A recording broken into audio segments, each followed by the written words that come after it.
Akan kabut.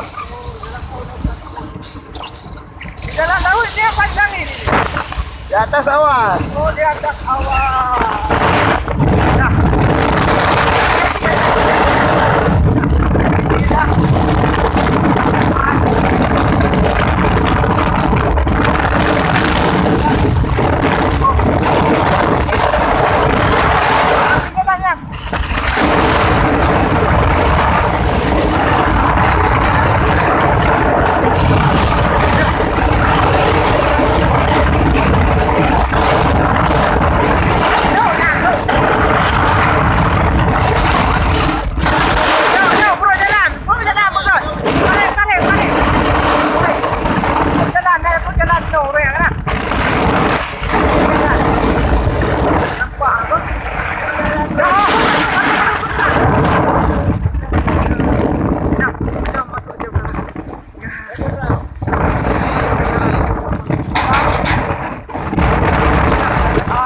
Kita berada di awan di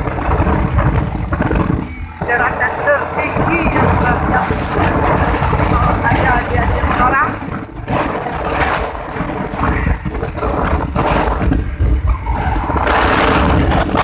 Memang ada sedikit bahkan jarak yang dapat kita lihat semua teras.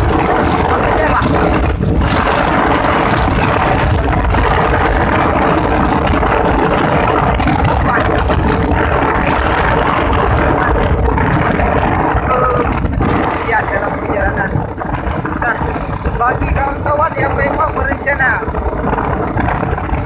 menuju perjalanan baik dari Aceh Tengah menuju ke Semawe atau ke Semawe menuju ke Aceh Tengah, diharapkan membawa perlengkapan seadanya, seala kadarnya, secukupnya, karena kadang-kadang di sini cuaca mendung, tidak berhujan, kadang-kadang takut hujan.